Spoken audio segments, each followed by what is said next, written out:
بسم اللہ الرحمن الرحیم۔ آزاد جموں و کشمیر ٹیلی ویژن کے پروگرام کشمیر ٹوڈے کے ساتھ میں ہوں سید عارف بہار۔ ناظرین، مقبوضہ کشمیر میں تحریک آزادی پوری قوت کے ساتھ جاری ہے۔ بظاہر اگر جلسے جلوس کی بھارت نے اجازت نہیں دی، لیکن یہ تحریک یہ ایک نظریے کی صورت میں لوگوں کے دل و دماغ میں یہ ابل رہی ہے۔ ایک غصہ ہے، ایک لاوا ہے اپنی شناخت چھن جانے کا، اپنے حقوق سے محرومی کا، اور بھارت کے ظلم و ستم کا اور اس کی وعدہ خلافیوں کا ایک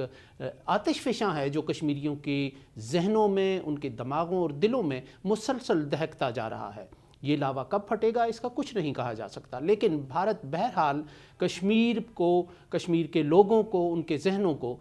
کنٹرول کرنے میں ناکام نظر آ رہا ہے۔ جب بھی کشمیریوں کو اپنی رائے کے اظہار کا موقع ملتا ہے، وہ جلسے جلوس اور مظاہرے نہ بھی ہوں، وہ اگر ووٹ کی پرچی کی صورت میں بھی ہو تو وہ اپنا غم و غصہ ایک نئے انداز سے ظاہر کرتے ہیں۔ مقبوضہ کشمیر کی یہ جو صورتحال ہے کہ بھارت مسلسل ناکام ہو رہا ہے اس تحریک کو دبانے میں، کشمیریوں کے جذبات کو کچلنے میں، اور اب یہ تحریک کہاں ہے اور کیا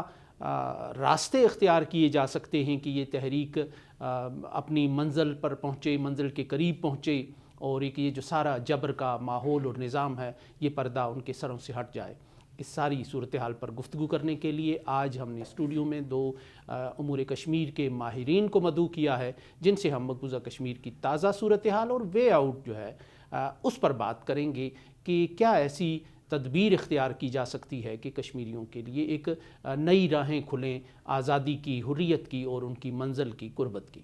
ہمارے پہلے مہمان ہیں آزاد کشمیر کی انگریزی صحافت کا، بلکہ پاکستان کی انگریزی صحافت کا ایک معتبر نام جناب طارق نقاش صاحب۔ ان کے ساتھ تشریف رکھتے ہیں مقامی روزنامے کے ایڈیٹر، معروف تجزیہ نگار عبدالواجد خان صاحب۔ آپ دونوں حضرات کا بہت بہت شکریہ۔ طارق نقاش صاحب، کیا کہیں گے آپ کہ جس طرح بھارت نے 5 اگست 2019 کا جو قدم اٹھایا تھا اور اس دعوے کے ساتھ اٹھایا تھا کہ اب مسئلہ حل ہو جائے گا، کشمیری عوام کو بھارتی بنایا جائے گا، انڈینائزیشن ان کی عملی اور ذہنی کی جائے گی، عملی طور پر تو بھارت کر رہا ہے، جو اقدامات ہیں وہ زمینی حقیقتوں کو تبدیل کرنے کے لیے ہیں، لیکن ذہنی طور پر ہمیں کشمیر کا جو عام آدمی ہے، نوجوان ہے، وہ حریت سے وابستہ ہے یا اس سسٹم سے باہر ایک بالکل ایک الگ اور آزاد سوچ اور آزاد سرگرمیاں رکھنے والا انسان ہے، وہ بھی بھارت کے اس جبر کو، اس قبضے کو تسلیم نہیں کر رہا۔ بالکل ٹھیک کہا آپ نے عارف بہار صاحب۔ بھارت نے تو 1947 میں جب اس کی غیر فطری تقسیم ہوئی، اس ریاست جموں کشمیر کی، جو اس کا قدرتی حل ہونا تھا، اس کے مغائر ہوا، ایک حصہ آزاد ہوا، ایک حصہ جو ہے بھارت کے زیر قبضہ چلا گیا۔ ظلم و جبر تو تبھی سے شروع ہو گیا تھا اور مختلف شکلوں میں موجود رہا، لیکن 5 اگست 2019 کے بعد اس میں بے پناہ اضافہ ہوا۔ 1990 کے بعد بھی آج ہم اس جنوری میں پروگرام کر رہے ہیں تو مجھے یاد آ رہا ہے گاؤں کدل کا جو قتل عام تھا 21 جنوری 1990 کا، 53 لوگ جس میں شہید ہو گئے تھے، تو یعنی بدترین لوگوں نے مظالم میں سر سے سہے۔ 5 اگست 2019 کے بعد اس میں ایک سسٹمیٹک تبدیلی آئی ہے کہ لوگوں کی فریڈم آف ایکسپریشن جو ہے، اس سے پہلے لوگ کم از کم بات کر سکتے تھے اور کچھ نہ کچھ صورتحال باہر ضرور آتی تھی۔ جو اب کی بار تبدیلی آئی بھارت کی حکمت عملی میں، وہ ہے فریڈم آف ایکسپریشن کو انہوں نے بالکل سپریس کر دیا ہے، بلکہ اس کو ایکویٹ انہوں نے کر دیا ہے ٹیررزم کے ساتھ۔ یعنی آپ دیکھیے کہ کوئی بندہ سوشل میڈیا پہ پوسٹ کرنے سے بھی گھبراتا ہے، کوئی پوسٹ آ جائے تو اس کے خلاف کیسز ہو جاتے ہیں، ان کو تھانے میں بلایا جاتا ہے، اگر وہ وہیں ہیں تو ان کے خلاف FIRs ہوتی ہیں، اور اگر وہ کشمیری ڈائسپورا کمیونٹی سے تعلق رکھتے ہیں، جیسے کہ ابھی ہم نے حال ہی میں دیکھا ہے کہ جو کشمیر چیمبر کے صدر مبین شاہ صاحب جو ترکی میں مقیم ہیں، رفت وانی وہاں کی خاتون ہیں جو ایکٹیوسٹ ہیں، جو آزاد کشمیر کے ذریعے جرمنی میں رہتی ہیں، اور ایک اور تیسرے ٹونی شاہی صاحب ہیں جو آرکیٹیکٹ ہیں، ورلڈ فیمڈ آرکیٹیکٹ ہیں، امریکہ میں ہوتے ہیں جی، اور جو انہوں نے نمل یونیورسٹی کا ڈیزائن بھی انہوں نے، جو میاں والی ہے اس کے وہ آرکیٹیکٹ بھی وہی ہیں، ماشاءاللہ وہ اتنے ذہین آدمی ہیں۔ پھر ان تینوں کو بھی انہوں نے فریم کر لیا ہے۔ رفت وانی کی پوسٹ سب لوگوں نے پڑھی ہوگی، اور وہ یہ کہتی ہیں کہ میرے گھر جا کے میرے چچا کو کہا کہ اس کو پروڈیوس کریں، اور تاریخ بھی ڈال دی ہے۔ یعنی وہ ایک خوف کا جو ہے ماحول کریٹ کرنا چاہتے ہیں، لیکن اس سے فرق نہیں پڑا۔ اس سے فرق نہیں پڑا. لوگوں کو, جیسے آپ نے خود کہا کہ لوگوں کے عزم کو آپ شکست نہیں دے سکتے. آپ بظاہر جتنے مرضی جابرانہ ہتھ کنڈے استعمال کریں, ظلم اور جبر کا جو طریقہ بھی اختیار کر لیں, آپ لوگوں کے عزم کو, حوصلے کو تو شکست نہیں دے سکتے. اور کشمیریوں نے تو یہ تہیہ کر رکھا ہے کہ جب تک وہ بھارت کے ناپاک وجود سے اپنی دھرتی کو جو ہے وہ پاک نہیں کر لیں گے, تب تک وہ اپنی اس جد و جہد کو جاری رکھیں گے. وہ اس کی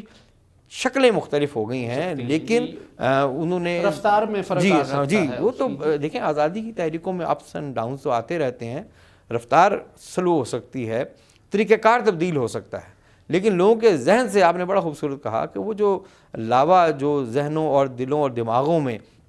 وہ پک رہا ہے, اس کو آپ کنٹرول کیسے کر سکتے ہیں؟ تو لوگوں کے عزم کو شکست نہیں ہے, لوگ اسی طرح اپنے کاز کا ڈٹے ہوئے. اور جو کہیں کہیں جو ہم دیکھتے ہیں جو گفتگو ہوتی ہے اور وہ نہ بول کے بھی بول جاتے ہیں لوگ. آپ نے دیکھا ہوگا ایک بڑا مشہور کلپ تھا کہ ایک بزرگ سے انڈین ایک سینئر جرنلسٹ بات کر رہی ہیں, شاید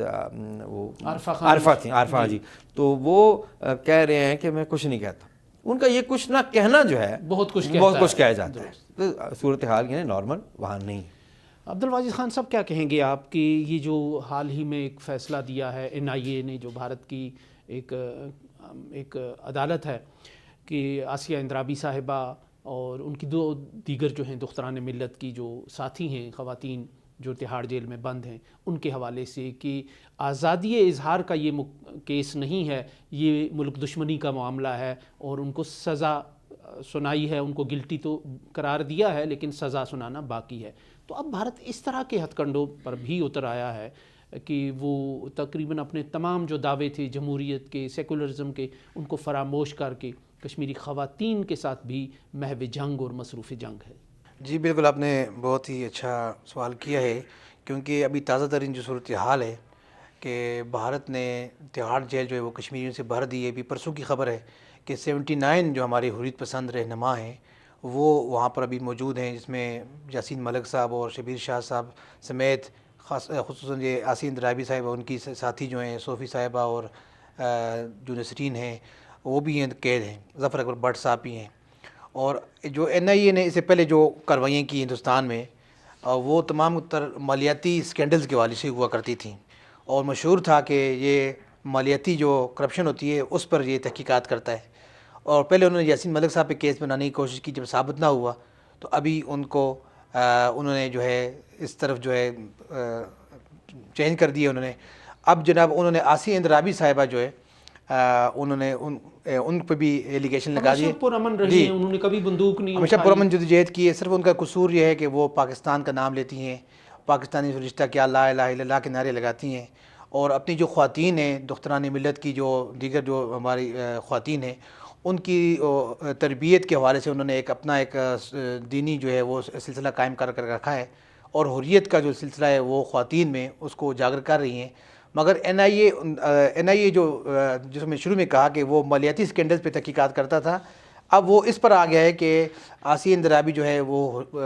خالصتاً ایک حریت پسند خاتون ہے, اور وہ جو ہے وہ بھارتی جو نیریٹو ہے اس کے خلاف چل رہی ہیں, لہٰذا یہ مجرم ہیں. بلکہ اس حد تک کہ یاسین ملک صاحب کے لیے اب سزائے موت طلب کر لی ہے انہوں نے عدالت سے. جی بالکل. ابھی یہ بھی ہے کہ 5 فروری جو یوم یکجہتی کشمیر ہے, اس کے حوالے سے ہمارے جو کافی جو کشمیری قیادت ہے وہ پریشان ہے کہ شاید بھارت یاسین ملک صاحب کو اچانک چپکے سے ان کو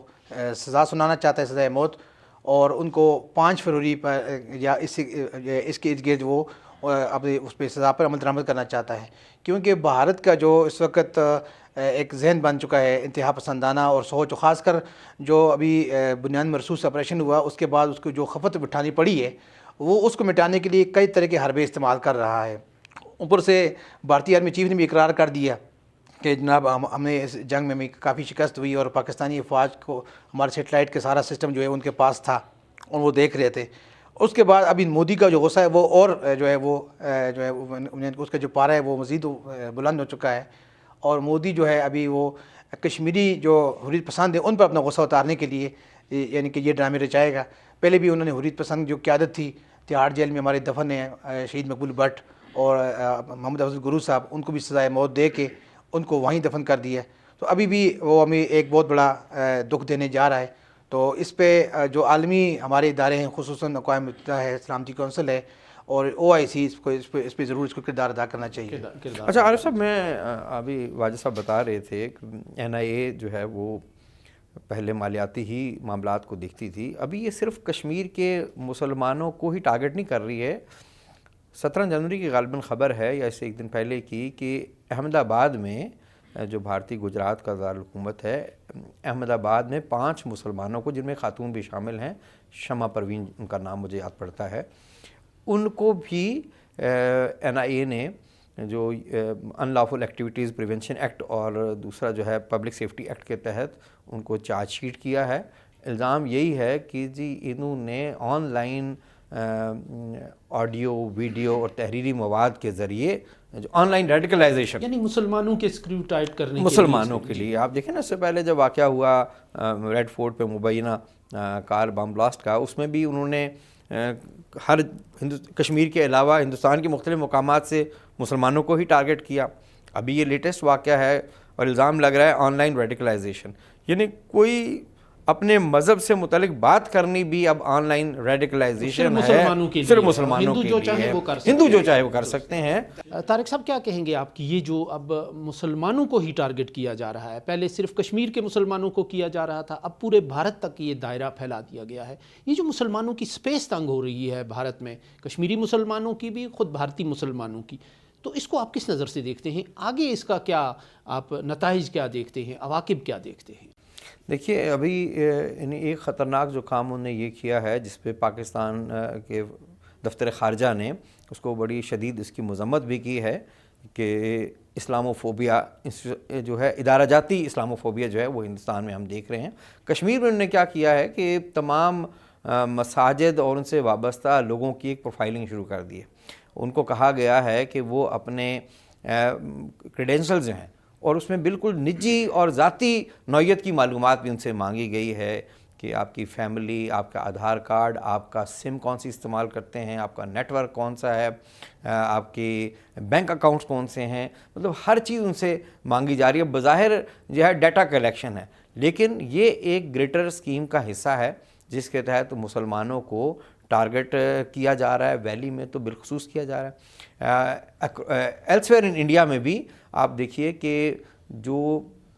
اس حکومت کی سرپرستی میں مساجد پہ جو ایک کمپین چلی ہے کہ ہر مسجد کے بارے میں یہ دعویٰ کیا جا رہا ہے کہ یہ مسجد جو ہے ماضی میں یہ ایک مندر ہوا کرتی تھی اور اس میں حکومت اور ادارے سپورٹ کر رہے ہیں. ابھی لیٹسٹ مدھیہ پردیش کی مسجد ہے, 50 سال پہلے وہ مسجد خریدی گئی اور اس کی زمین خریدی گئی, بنائی گئی, لیٹسٹ کلیم اس پہ ہے. اور جو سبارڈینٹ جوڈیشری ہے انڈیا کی, ماتحت عدالتیں جو ہیں, وہ بالکل ایسے لگ رہا ہے کہ وہ بی جے پی ایک راستہ دے رہی ہیں. جی وہ تو بالکل بی جے پی کے دفاتر کے طور پہ کر رہی ہیں. اور مسلمانوں پہ ٹارگٹ صرف, ہم تو کشمیری مسلمانوں کا, یہ خدشات آپ کشمیر میں بھی محسوس کر رہے ہیں کہ اب رفتہ رفتہ وہ جو کشمیر کا ایک اسلامی تشخص ہے اس کی بنیادوں میں بھی وہ یہی کہیں گے کہ جی ایک 2000 سال پہلے, 3000 سال پہلے یہ تو تھا ہی بھگوان کا گھر تھا سارا. ہاں یہ سارے کنورژن ہوئی ہے اور یہ سب ہمارے مندر ہیں, جتنی بھی ہماری ہسٹوریکل ریلیجس سائٹس ہیں ان سب پہ وہاں کلیم جو لایا جائے گا. جو ہندوستان میں جو کچھ پیٹرن ہے وہی یہاں لایا جائے گا. ابھی مسلمانوں کو ٹارگٹ آپ دیکھیے کہ کشمیری مسلمانوں کے ساتھ کیا ہو رہا ہے کہ ہندوستان میں آپ کو معلوم ہے کہ یہ ونٹر کے جو 6 مہینے تھے, ہمارے کشمیری جو تاجر ہوا کرتے تھے یہ راس کماری تک جاتے تھے اپنے سامان اپنی مطلب خرید و فروخت کے لیے سامان وہاں بیچتے تھے, وہاں سے خرید کے لاتے تھے, شالیں, خاص طور پہ شالیں. ابھی جو کمپین چلائی گئی ہے اس میں یہ بیچارے معصوم لوگ بہت ٹارگٹ ہو رہے ہیں. آپ ناظرین کو شاید یاد بھی ہو اور آپ کو یاد ہوگا کہ ایک کلپ تھا, بڑا مشہور ہوا تھا, جس میں ایک وینڈر کو ایک خاتون کہہ رہی ہے کہ جی آپ کشمیر سے ہو تو آپ یہاں کیوں آئے ہو, اور کہہ رہی ہے ان سے نہیں خریدیں. ابھی میں لیٹسٹ ابھی دیکھ رہا ہوں شملہ میں ایسا ہی واقعہ ہوا ہے, وہاں بھی ایک وینڈر ہے, اس کے ساتھ یہ بالکل لیٹسٹ جنوری کے مہینے کی بات ہو رہی ہے, وہاں بھی اس کو ٹارگٹ کیا گیا. تو مسلمان, کشمیری مسلمان جہاں جہاں ہے وہ ایک بائی ڈیزائن ٹارگٹ ہو رہا ہے. انڈین مسلمز کو بھی وہ ٹارگٹ کر رہے ہیں. مقصد یہی ہے کہ چونکہ ایک تو یہ ہے کہ ابھی جو بنیاد المنصوص ہوا جس کا بھی واجد صاحب نے ذکر کیا, اس میں ہندوستان کو جو شکست ہوئی، ایک تو عالمی برادری کے سامنے امبیرسمنٹ ہوئی ہے، دوسرا ود ان انڈیا جو ان کو اپنے ہی ہندو ووٹ بینک کو بھی سیٹسفائی کرنا ہے، چونکہ معلوم تو ان کو بھی ہے کہ ہماری راہل بہت گاندھی نے بےزتی بھی ہوئی بہت ہی ہے، ان ہاں کی وہ تو اس وقت کانگریس نے تو بہت بےزتی کر لی، لیکن چونکہ مودی کا ٹارگٹ ہے اپنا ایکسٹریمسٹ ہندو، جو ہندوتوا ڈریون جتنے بھی طبقات ہیں ان کا ٹارگٹ وہ ہے، ان کے وہ جو اینٹی مسلم اور اینٹی کشمیر جذبات، اینٹی پاکستان جذبات کو برقرار رکھنا ان کی سیاسی ضرورت ہے، اور اسی مقصد کے لیے یہ سارا کچھ دوبارہ ایک نئے انداز میں اور ایک زیادہ ایگریسو انداز میں ہم دیکھ رہے ہیں کہ ایک اینٹی کشمیر اینٹی کمپین جو ہے وہ چل رہی ہے ہندوستان کے مختلف حصوں میں،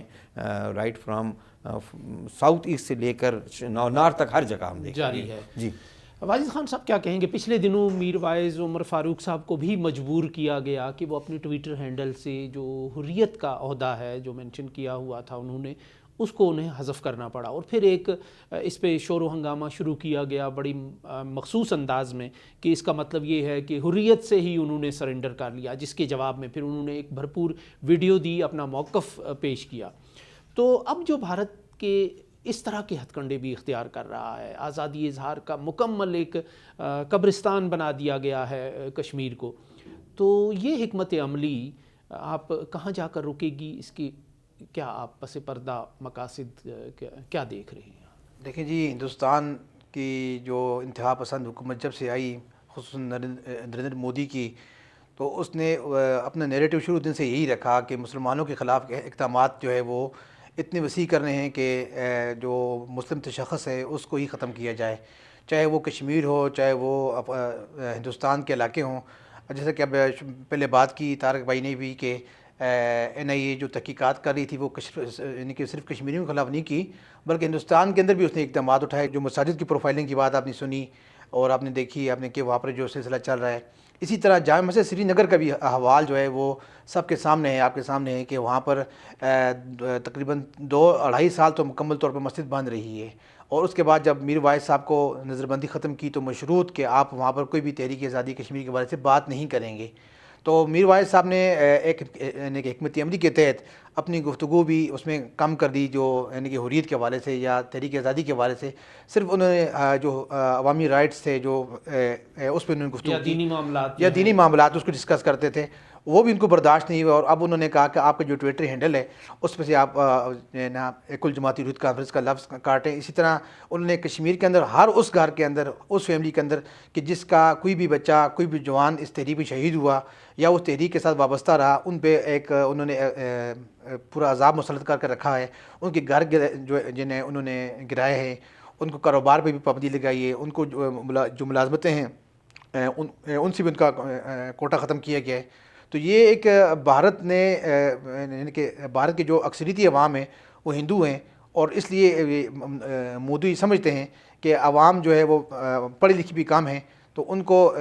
جو ان کا نیریٹو ہے وہ ان تک پہنچانے کے لیے بہترین طریقہ یہی ہے کہ اسلام دشمنی کو فروغ دیا جائے، اور میرے خیال سے یہ جو آپ نے کہا کہاں تک جائے گا، میرے خیال سے اس کے لیے بھارت کا گھاٹا ہی گھاٹا ہے، کیونکہ اس وقت دنیا جو ہے وہ پیس کی بات کر رہی ہے، امن کی بات کر رہی ہے۔ دیکھیں غزہ جیسے خطرناک ترین جو صورتحال تھی وہاں بھی آج پیس کی بات چل رہی ہے، اور شام میں جو جنگیں تھی وہ ختم ہو گئی ہیں، اور وہاں بھی آج امن کا دورہ ہے، اور ابھی حال ہی میں ایران اور امریکہ کی جو جنگ ہونے والی تھی وہ بھی ٹل چکی ہے، اسی وجہ سے کہ دنیا میں امن رہنا چاہیے۔ تو لیکن بھارت نے اتنی زیادہ مار کھانے کے باوجود بھی اور اتنی زیادہ خفت اٹھانے کے باوجود بھی بھارت کا ابھی تک نیریٹو جو ہے وہ تبدیل نہیں ہوا۔ وجہ یہ کہ BJP اس کی شروع دن سے یہی پالیسی ہے کہ اسلام اور پاکستان کو اور اب کشمیریوں کو کیسے کمزور کیا جائے۔ جی طارق صاحب کیا کہیں گے آپ کی یہ جو اب ایک جائیدادیں ہتھیانے کا ایک سلسلہ ہے؟ پہلے ہی ان کے پاس زمینوں کی کیا کمی تھی کہ کشمیر کی زمینیں انہوں نے دبا لی ہیں مختلف ہیلوں بہانوں سے، اب یہ جو لوگ حریت سے وابستہ ہیں یا جو ایک کسی نہ کسی دور میں اس نظام کے ساتھ وابستہ رہے ہیں، آزادی کی تحریک کے ساتھ، تو ان لوگوں کی جائیدادیں اب چھینی جا رہی ہیں۔ یعنی فاروق رحمانی صاحب پرومیننٹ لوگوں میں، حال ہی میں ان کی جائیداد ضبط کی گئی، پھر اسی طرح غلام نبی فائی صاحب کی گئی، اور ایک مسلسل ایک عمل ہے جو جاری ہے۔ تو یہ تو بالکل ہمیں اسرائیل ماڈل لگ رہا ہے جو۔ جی بالکل، آپ نے ٹھیک یاد دلایا کہ بالکل اسرائیل ماڈل ہے، لوگوں کو ایک معاشی طور پہ اتنا کمزور کر دیا جائے کہ وہ پھر آپ غربت، آپ کو معلوم ہے کہ حدیث بھی ہے کہ غربت کفر کی طرف لے جاتی ہے، تو وہ اس ٹارگٹ ان کا یہ ہے ٹارگٹ. اور فاروق الرحمانی صاحب کا پہلے یہ واقعہ ہوا، حال ہی میں فائز صاحب کی انہیں جائیداد نیکسی. لیکن یہ تو چلیں بڑے نام ہیں ہمارے سامنے آ گئے. فائز صاحب ایک قداور شخصیت ہیں. میں ابھی پڑھ رہا تھا کہ منڈی جو ہے پنچ کا علاقہ، چونکہ یہ جو جموں کا مسلم بیلٹ ہے وہ بھی ہندوستان کے لیے اسی طرح کے لیے مصیبت ہے جیسے ان کے لیے کشمیر مصیبت ہے، یعنی وہاں بھی اینٹی انڈیا سینٹیمنٹ عروج پر ہے. تو منڈی کے علاقے میں بھی انہوں نے لوگوں کی جائیدادیں، یعنی فوج جہاں چاہ رہی ہے وہاں جائیدادیں لوگوں کی وہ ضبط کر رہی ہے. کہیں ان کو تحریک آزادی سے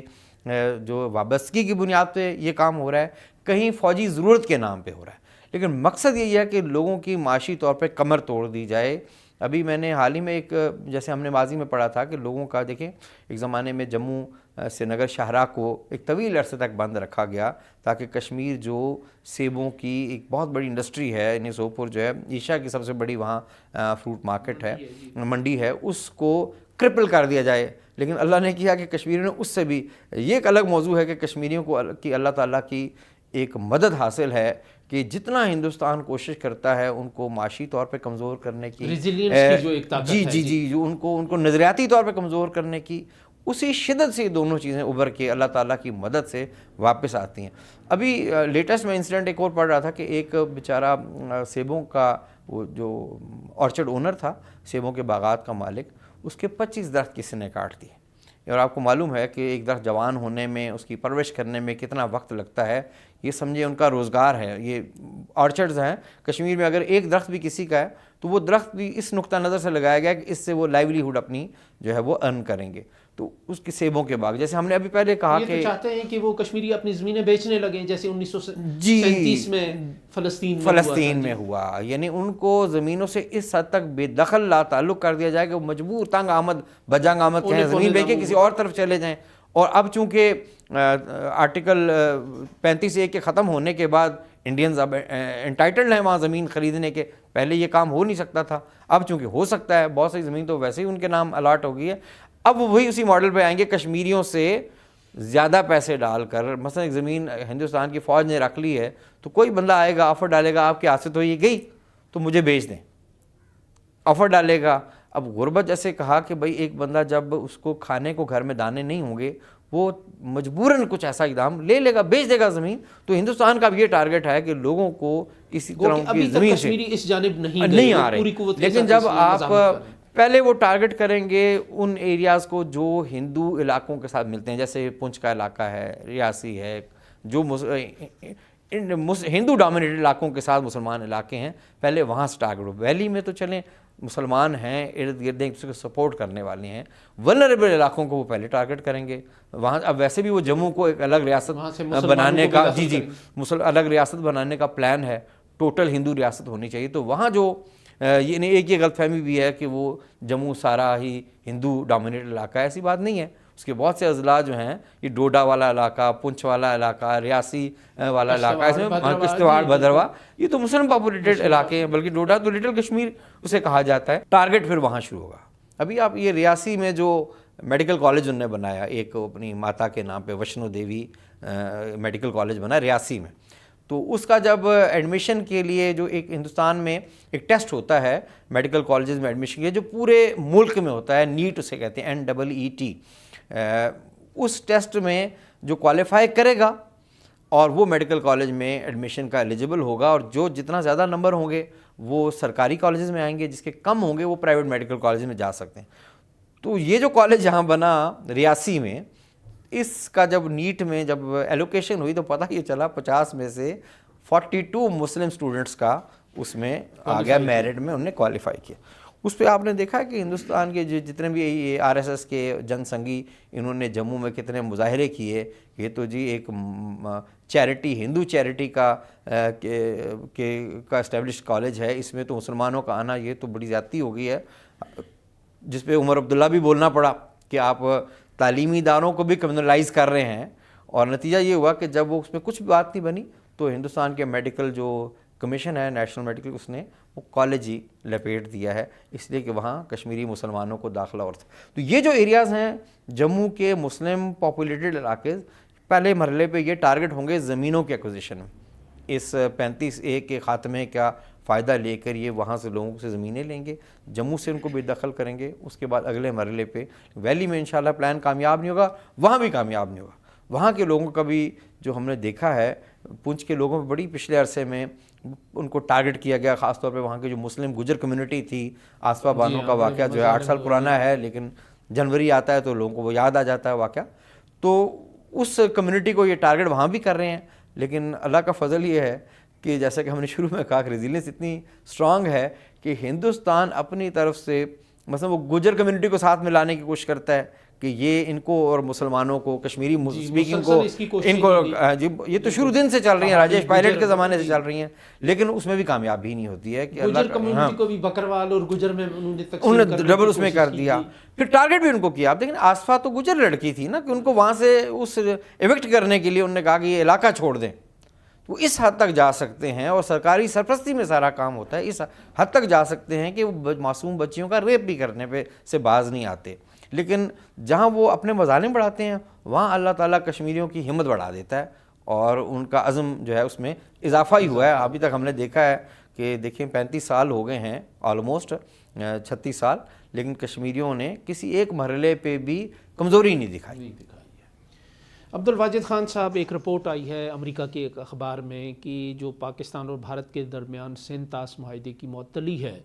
یہ گھمبیر صورتحال اختیار کر سکتی ہے، جیسے کہ مختلف ماہرین کی رپورٹس بھی ہیں، ریسرچ بھی ہے، کام بھی ہے اس حوالے سے کہ پاکستان اور بھارت کے درمیان ایک جو جنگ ہے اگلی، وہ پانی کے معاملے پر ہو سکتی ہے۔ تو بھارت کیا گھیر گھار کر حالات کو اس طرف لے جا رہا ہے کہ وہ یک طرفہ طور پر، حالانکہ ایک عالمی ادارے کی زیر انتظام ہونے والا یہ معاہدہ ہے، اس کو معطل رکھ کر امریکی اخبار کی نیو یارک ٹائمز کی اس رپورٹ کے تناظر میں آپ کیا کہیں گے؟ جی بالکل، وہ رپورٹ ہم نے دیکھی کہ جس میں انہوں نے کہا کہ بھارت جو ہے وہ سینتاس معاہدے کو ایک اسٹریٹجک جو ہے ہتھیار کے طور پر وہ استعمال کرنا چاہتا ہے، اور اخبار نے اس پہ کافی تنقید کی بھارت پر کہ دونوں ملکوں کے درمیان جو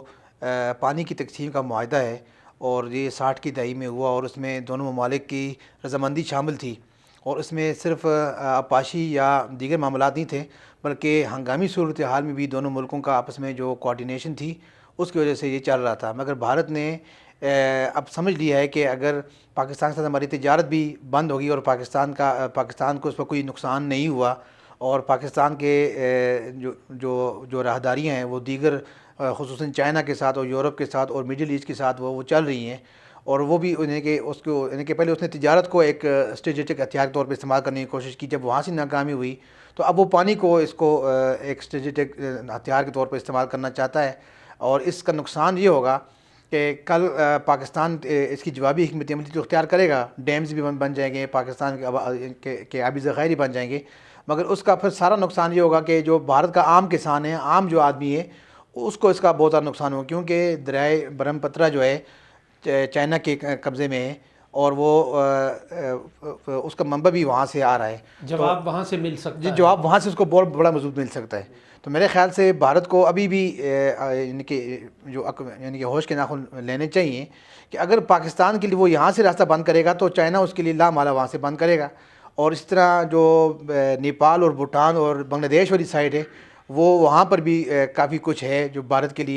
کے خلاف جا رہا ہے۔ طارق صاحب، میں چاہوں گا اسی پر آپ کا آنا چاہیے، بڑی امپارٹنٹ یہ بات ہے، یہ رپورٹ ہے۔ تو یہ جو صورتحال ہے پانی کے معاملے پر گمبھیر ہوتی جا رہی ہے، اور جس کی امریکی اخبار نے پیشن گوئی بھی کی ہے، تو اس کے کیا آپ دیکھتے ہیں، اس کے نتائج کیا ہیں؟ اب آج کی دنیا میں یہ گلوبل ٹروتھ ہو گیا ہے کہ بھئی جو اگلی جنگیں ہوں گی صرف پاکستان بھارت کے مابین نہیں، دنیا کے اور مختلف خطوں میں وہ پانی پر ہی ہوں گی۔ ابھی تک جو ہندوستان نے یونیلیٹرلی سسپینڈ کرنے کے بعد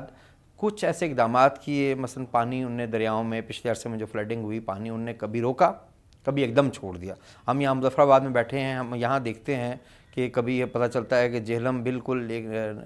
نالی کی شکل اختیار کر گیا ہے، اور کبھی پتہ چلتا ہے کہ اچانک پانی اس کے اندر ریلا آ رہا ہے، سیلابی صورتحال ہے، اور لوگوں کو پھر وارن کیا جاتا ہے کہ وہ یہ واٹر ٹیررزم جو ہے، اس کا مقصد یہی ہے کہ پاکستان کو کسی طریقے سے نقصان پہنچایا جائے۔ دوسرا، جیسا کہ میں نے پہلے کہا کہ ہندوستان چونکہ وہ ایک مے کے جو مارکے میں ایک جو اسے خفت ہوئی ہے، اس کو مٹانا اس کی ایک ترجیح اول ہے مودی کی اس وقت۔ اور ابھی تک وہ جھوٹ کہہ کہ اپنی عوام کو سیٹسفائی کرنے کی کوشش کی ہے، لیکن وہ جھوٹ ان کا گھر سے بے نقاب ہو رہا ہے۔ جیسے خود کانگریس کے لیڈرز جو ہے یہ باتیں، راہل گاندھی نے کئی دفعہ کہا کہ بھئی، اور عالمی لیڈر کو چھوڑ دیں، گھر کے اندر سے ان کو دعوے کو وہ نہیں ملا، تو اس کو وہ ضرور کرے گا کوئی نہ کوئی جنگ کا ماحول۔ جنگ کا ماحول وہ پرووک کرنے کے لیے وہ یہ آبی جارحیت کیے جا رہا ہے، اور اس میں انٹرنیشنل کمیونٹی کو ایکچولی اسٹیپ ان ضرور کرنا چاہیے۔ ورلڈ بینک اس کا بروکر رہا ہے، یہ تو کوئی دو ملکوں کا بھی نہیں، ایک اس میں گارنٹر بیٹھا ہے اور انٹرنیشنل ادارہ بیٹھا، تو ان لوگوں کو، ان پاورز کو آگے آنا چاہیے، کیونکہ ہندوستان پاکستان کی جنگ جو ہے دو ملکوں کی یا دو محلے داروں کی یا دو دکانداروں کی جنگ نہیں ہے، یہ دو نیوکلیر پاورز کی جنگ ہے، اور ڈھینگا مشتی نہیں ہوگی۔ اب کی بار اگر ہوئی دیکھیں پاکستان نے تو پھر خبردار بڑا صاف باشگاف الفاظ میں کیا ہے کہ اگر ہم نہیں تو پھر کچھ بھی نہیں۔ طارق صاحب، میں چاہوں گا کہ ہمارے ایک مشترکہ دوست ہیں افتخار گیلانی صاحب، بڑی معروف صحافی ہیں، انہوں نے ایک آرٹیکل بھی لکھا ہے دی وائر میں، جو بھوشن بزاز صاحب ہیں، پریم ناتھ بزاز صاحب کے صاحبزادے، ان کا انتقال ہو گیا ہے۔ ایک بڑی شخصیت تھی، ایک بڑا گھرانہ تھا، جنہوں نے انتہائی نامساعد حالات میں اپنا وزن جو ہے پنڈت ہندو ہوتے ہوئے کشمیری مسلمانوں کے اجتماعی رجحانات کے پلڑے میں ڈالا۔ تو میں چاہوں گا آپ ان کے خاندان، ان کے کردار اور اس حوالے سے کچھ مختصر روشنی ڈالیں۔ دیکھیے، پنڈت پریم ناتھ بزاز جو ہیں وہ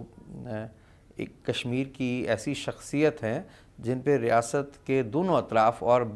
بلا تفریق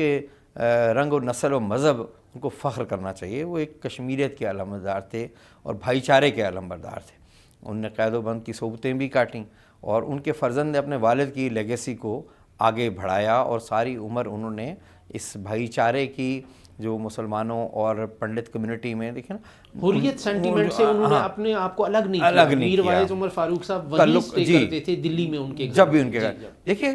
1990 میں جب ہندوستان جگموہن نے پنڈت کمیونٹی کو ٹریپ کر کے جب وہاں سے نکالا کشمیر سے، اور سو کالڈ ان کے جو میساکر کو دنیا بھر میں پھیلایا گیا، اس کے بعد ہم نے جب دیکھا، اتفاق سے آپ کو بھی کشمیر جانے کا موقع ملا، مجھے بھی جانے کا موقع ملا 2004 میں جب ایک کشمیری پنڈت کمیونٹی کی بستی میں جموں میں جب میں گیا، تو مجھے بڑا ان پہ ترس آیا ان کی حالت زار کو دیکھ کے، اور وہ کس طرح اپنے گھر کو مس کر رہے تھے، اپنے ٹریڈیشنز کو، اپنے کلچر کو، جو کشمیر ویلی کی، ان کو مس کر رہے تھے۔ اور ان میں بہت سے لوگوں کو وہ نجی محفلوں میں بات کا اعتراف کرتے تھے کہ ہمیں جو ہے وہ دھوکہ دیا گیا، ٹریپ کیا گیا جگموہن نے، اور ہمیں نکالا گیا۔ اور کشمیریوں نے اس کے بعد کے حالات میں ثابت بھی کیا کہ کشمیریز جو کشمیری مسلم ہے وہ اپنے پنڈت بھائیوں کے لیے ہم نے دروازے ہمیشہ کھلے رکھے۔ کچھ مجھے کلپس یاد آتے ہیں کہ جب کچھ لوگ حالیہ عرصہ میں، پچھلے 1-2 سال کی بات بتاتا ہوں، 2019 کے بعد جب وہ اپنے گھروں کو گئے، خاص طور پہ جو ہمارے ساؤتھ میں ان کی اننت ناگ میں زیادہ، اسلام آباد میں ان کی 1-2 واقعات سامنے آئے، تو ان کا پتہ چلا کہ ان کی جائیدادوں کی حفاظت بھی مسلمان ہی کرتے رہے۔ تو یہ بھوشن بزاز صاحب، یہ اس پنڈت کمیونٹی کے ایک علامت تھے جس نے اپنے آپ کو مسلمانوں سے کبھی جدا نہیں سمجھا، کشمیریت کے جو محافظ تھی، کشمیر کے بھائی چارے کی جو علمبردار تھی۔ ان کا اگرچہ عمر ان کی 91 سال ہو چکی تھی، لیکن ان کا نقصان واقعی بہت بڑا نقصان ہے۔ اس مرحلے پہ اس مرحلے پہ جب تحریک آزادی پہ اور کشمیریت پہ ہندوستان پوری قوت سے حملہ کر رہا ہے، ایسے میں ان کی آواز کی خاموشی ہمارا بہت بڑا نقصان ہے۔ بہت شکریہ طارق نقاش صاحب، عبدالواجد خان صاحب۔ ناظرین، ہمارے دونوں مہمانوں کی گفتگو سے یہ نتیجہ اخذ ہوتا ہے کہ بھارت جتنا بھی ظلم و جبر کرے، لیکن وہ کشمیریوں کے جذبہ حریت کو شکست نہیں دے سکتا۔ یہ جذبہ ایک سیل رواں کی طرح آگے بڑھتا رہے گا۔ بھارت کا ظلم و جبر اسی طرح نیوٹرلائز ہوگا، اسی طرح غیر مؤثر ہوتا چلا جائے گا۔ اس کے ساتھ ہی اجازت دیجیے، اللہ نگہبان۔